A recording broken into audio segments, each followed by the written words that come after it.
Hola a todos, ¿qué tal? ¿Cómo están? Las imágenes que nos llegan todos los días de Israel son realmente insoportables. Ya lo dijo el director de cine español Luis Buñuel hace unos años: si un día alguien llega a reproducir la realidad en una pantalla, la pantalla explotará. Quizás por eso nuestro invitado de hoy, el bandoneonista argentino Eduardo García, pone en escena en un teatro parisino la dura historia de Lucía O durante la Guerra Civil Española en Las 7 vidas de Lucía O.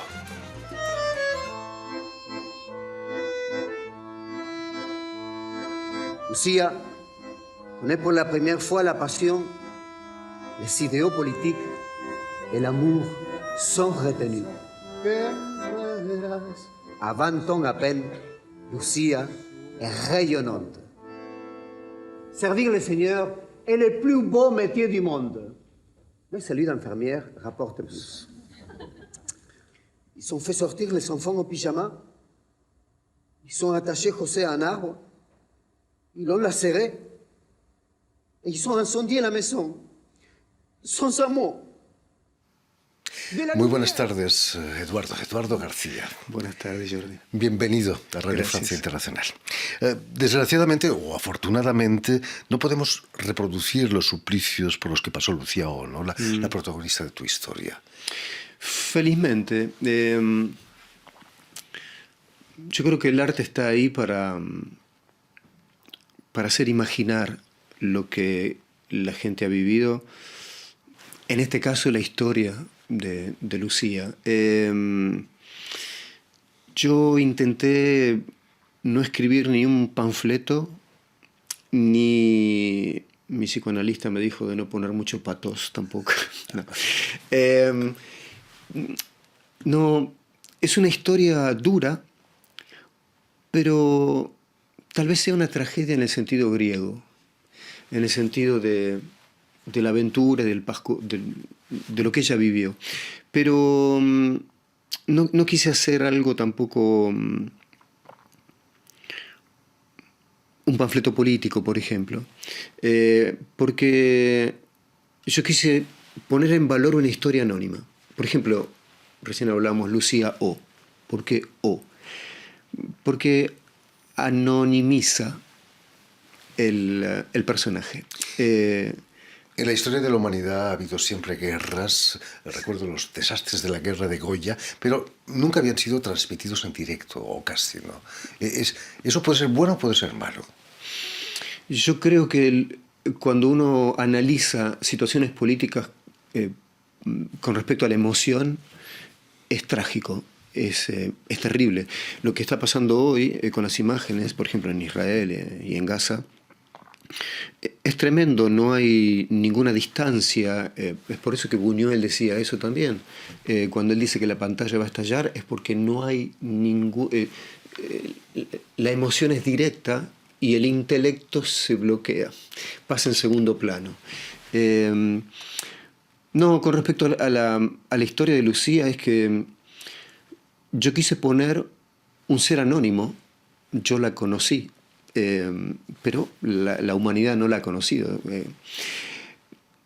El otro día, a la salida de la última vez que hice la obra en el Pixel, hace 15 días, me esperó una persona a la salida y me dijo: la historia que usted cuenta es tan personal que es universal. Y me dijo: gracias de no querer haber hecho una historia universal. Y a mí me parece que lo que pasa, Lucía, tal vez no es exactamente la misma historia de otras personas. Pero, por ejemplo, lo que es curioso es que a veces la gente se siente identificada con la obra a distintos niveles. Hay gente que me dice: yo en mi familia tenemos un non-di, ¿no? ¿Cómo se dice en español? Es un silencio. Sí, como un silencio familiar del que nadie habla. Hay otros que ven, por ejemplo, hace un mes y medio hice la obra en Perpiñán. La obra pasa en el sur de Francia, y cuando terminé de hacer la obra, mucha gente vino a hablarme de sus propias historias, de gente que pasó en los campos de concentración, de Argelès, etc. Y toda esa gente que estaba ahí, la gran mayoría veía hacía una lectura política de la historia de Lucía. Otros hacen los silencios familiares, otros, hace poco vino una chica que debía tener 20, 22 años, y ella hizo una lectura feminista de las luchas feministas. Y yo digo, bueno, a veces uno escribe algo y uno no controla todo lo que la obra dice. Esa es la riqueza, ¿no?, de la creación. Esa es la riqueza. Y me parece más importante, con respecto a lo que decíamos antes, tener la nariz aquí no nos permite. A veces el arte nos permite esa distancia, porque la imaginación, por ejemplo, alguien me decía, ¿por qué no pones fotos? Yo digo, no, la foto es casi grosera en este sentido. Hay que dejar que la gente imagine su propia historia y se apropie de la obra de teatro con lo que la obra de teatro le dice.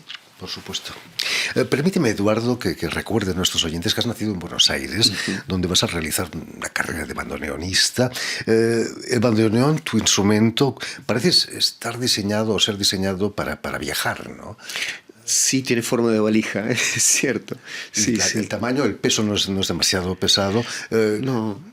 Y además es como un órgano portátil, ¿no? Nació así el bandoneón. Sí, históricamente el bandoneón reemplazaba los órganos de iglesia a mediados del XIX, del siglo XIX, en las iglesias alemanas. Las iglesias alemanas, con la crisis económica, no se podían pagar órganos y construyeron pequeños órganos portátiles. Los últimos modelos no, pero los modelos más viejos tenían dos pequeñas zarandelas y uno se colgaba el bandoneón y al origen era para hacer procesiones religiosas. Además, ¿cómo te acercas al bandoneón? Quizás en Argentina es fácil, ¿no? Sí, mi papá tocaba bandoneón. Él no era bandoneonista profesional, era mecánico. Pero en los años 40, 50, el bandoneón era como la guitarra en los años 60 en la Argentina. Todo el mundo quería tocar el bandoneón. Y mi papá tocaba muy bien el bandoneón. Y el bandoneón estaba ahí en un ropero.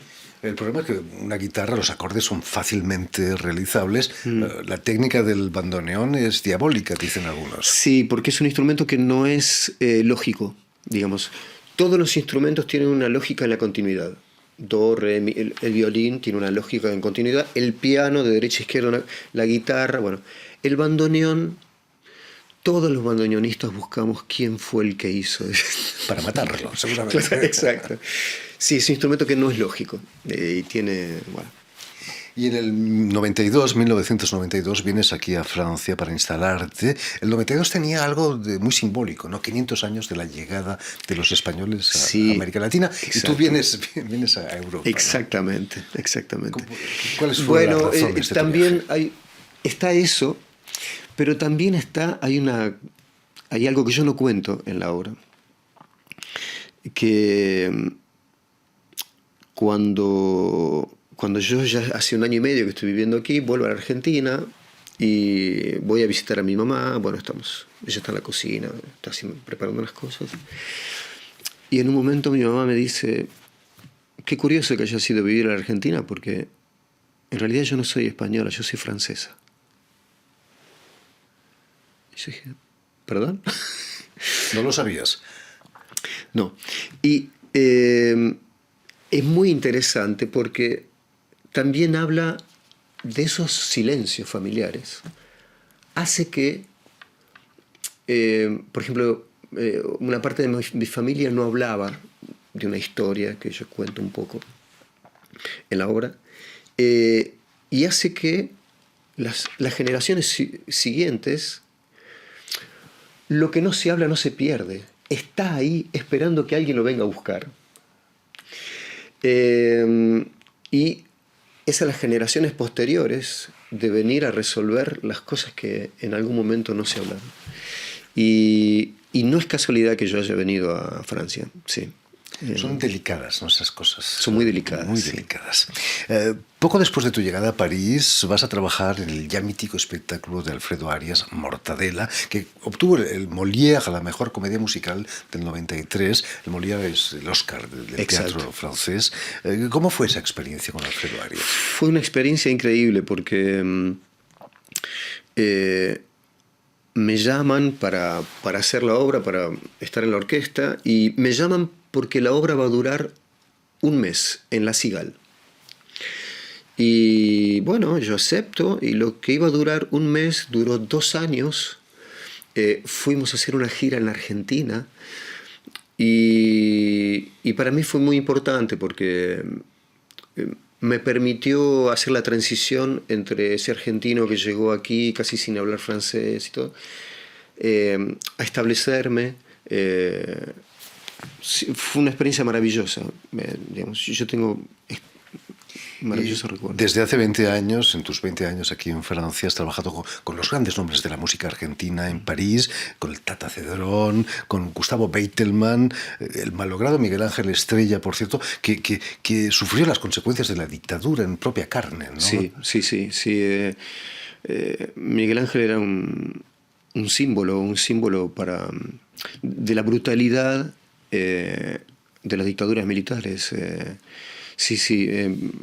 Para mí fue muy emocionante tocar con él. Sí. Digamos también que no solo eres instrumentista, compones, y estábamos hablando de tu triple concierto para violín, violoncelo y bandoneón, violín, violoncelo y orquesta de cámara, Sí. Que acaba de ser interpretado en Inglaterra, me decías. Sí, fue justo. Tuve la suerte de hacerlo justo antes de la pandemia. Trabajé varios años con David LePage, que es el director de la orquesta. Y bueno, primero habíamos hecho un disco con una serie de temas que yo había compuesto para cuarteto de cuerdas y bandoneón. Que él me propuso hacer el disco porque le gustaban los temas. No era yo el que iba a decirle que no. Y cuando estábamos terminando de hacer la gira en Inglaterra, presentando el disco, me preguntó si yo no quería escribir un triple concierto. Y para bandoneón, violín y violonchelo, porque Nick, que es el violonchelista del cuarteto, es muy amigo con Dave y nosotros éramos muy cómplices en ese momento. Y yo le dije, claro, por supuesto, son cosas que no se... Y felizmente pudimos estrenarlo en Inglaterra, hacer algunos conciertos. Fue febrero, primeros días de marzo, justo antes de la pandemia. Cuando volví a París, todo se cerró. Y bueno, ahora... Bueno, ahora contamos con 3 grandes conciertos, triples conciertos, el de Brahms, el de Beethoven y el de Eduardo García, ¿no? Claro que sí. No soy yo el que va a decir algo así. Volviendo a las 7 vidas de Lucía O, ¿qué es lo que te llevó a subir como actor a escena junto con el bandoneón? Sí, digamos, yo soy músico y uno a veces se define y se prohíbe acceder a otras cosas. Y yo toda mi vida escribí novelas y pequeños cuentos que nunca edité porque los escribía para mí. Y en los conciertos, cuando tocaba solo o en dúo, a mí me encanta contar historias. Entre 2 temas yo cuento anécdotas, historias. Y la verdad es que una vez hablábamos con mi hermana, nos reíamos mucho porque ella también me preguntó, ¿y cómo te vino eso? Y yo le dije, mira, yo escribía historias, yo contaba historias arriba del escenario, protegido por el bandoneón, pero era algo que me gustaba mucho. Y nos reíamos porque decíamos, es como ver la mitad de una vaca, ¿no? Uno ve una cola, del otro lado ve la otra mitad con cuernos, una cabeza, pero como están ligeramente separadas, uno no entiende que es una vaca. Y un día alguien dice algo y uno hace tuc, y uno dice, era una vaca. Entonces, lo que pasó fue que yo entendí que lo que estaba escribiendo y lo que contaban arriba del escenario hacían de mí alguien que escribía y que podía contar eso, digamos. Por supuesto. La vida de Lucía O no fue fácil. La llevan a Barcelona para entrar en un convento en un momento de la historia española convulso, ¿no? Sí, Anarquistas, comunistas, el golpe de Estado de Franco. Exacto. Claro, una parte de la historia de Lucía es su entrada en el convento en Barcelona. Ella nació en Galicia.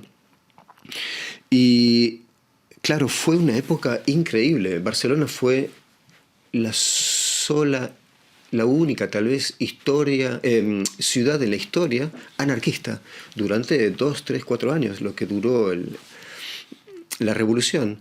Y Lucía vivió esos años de anarquismo adentro de un convento. Qué lástima, ¿no?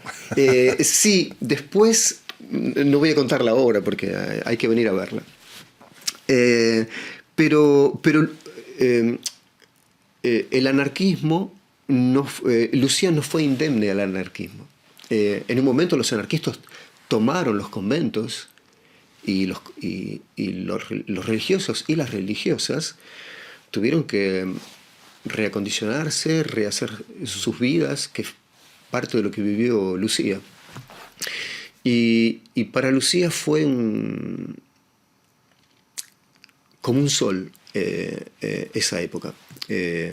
Pasar de un casi obscurantismo religioso encerrado a algo que tal vez propone una libertad y una igualdad entre los hombres, ese shock no la dejó indemne.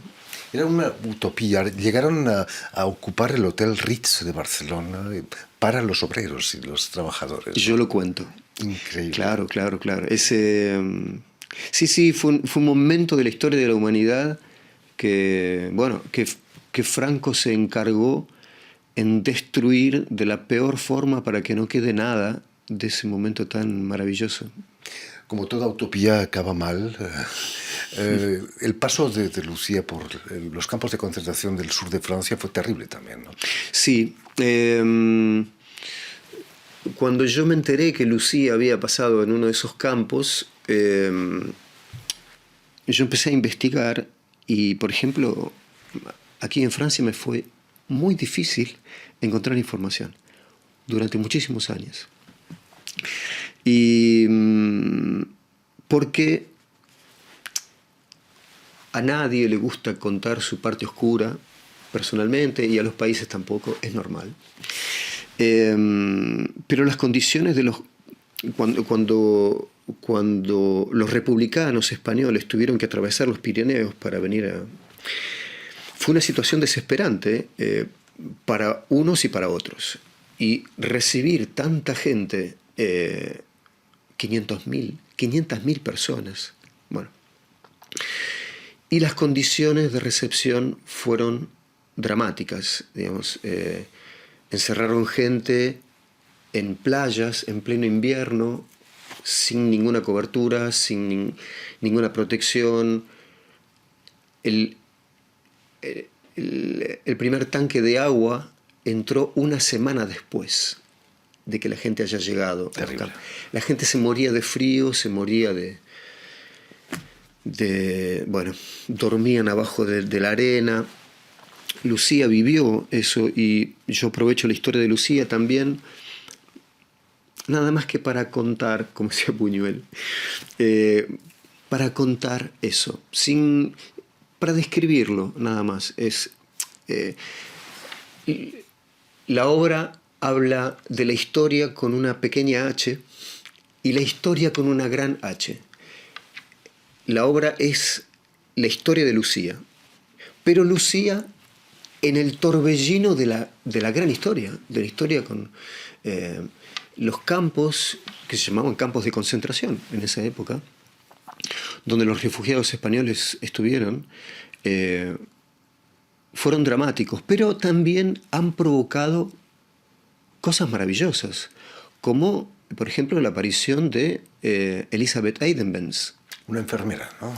La enfermera suiza que con 24, 25 años ve las condiciones que viven esa gente y ella decide de salvar a las mujeres embarazadas, porque la tasa de fallecimiento de los recién nacidos en los campos Brutal, ¿no?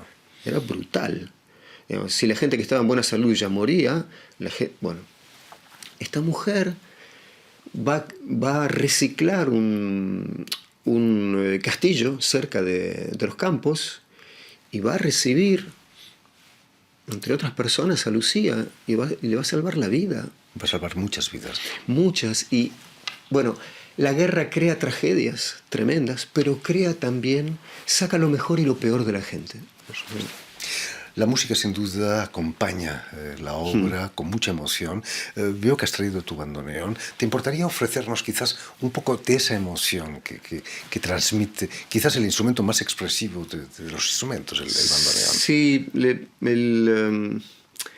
el bandoneón tiene esa posibilidad de crear momentos, pequeños momentos en un gran momento, que tal vez con otros instrumentos no es tan fácil. Bueno, es mejor tocar que hablar. Eduardo García se trae su bandoneón. ¿Qué vas a proponernos, por ejemplo? Voy a tocar uno de los temas de la obra de Lucía, que se llama La Bouche de Juliette. La Bouche. La Bouche. La Bouche de Juliette. Eduardo García y su bandoneón.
Muchísimas gracias, Eduardo García. Ha sido un placer escucharte.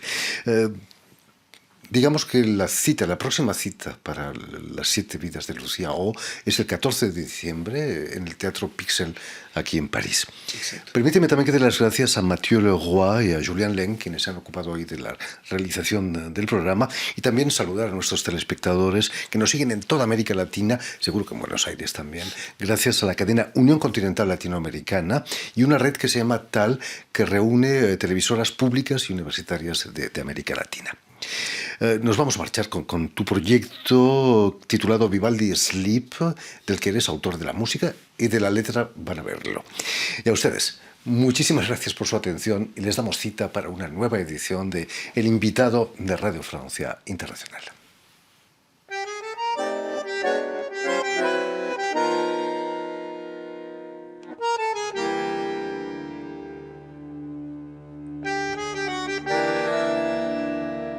One day,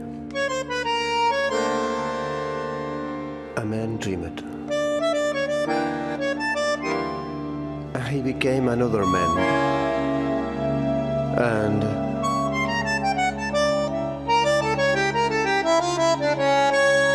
a storm, an idea, a destination, a shark, a half, Terry Gilliam, her brother,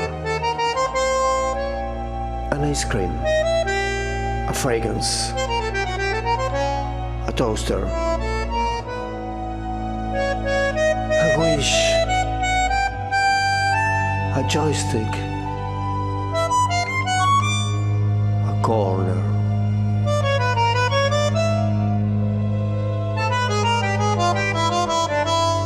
But one day he became the king.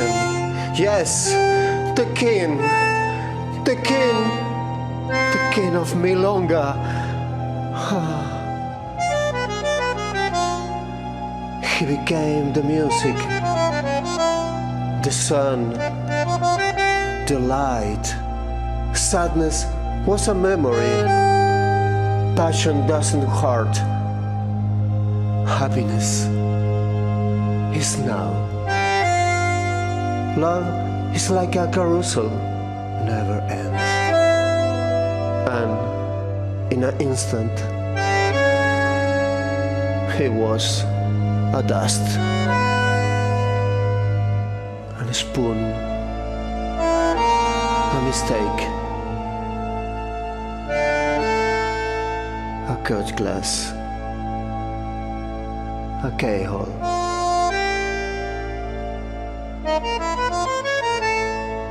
a coincidence,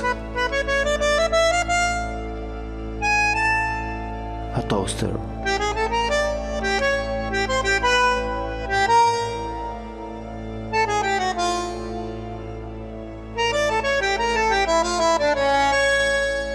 A concept, a destination,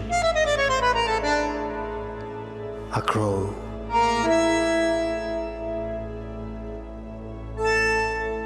a flame.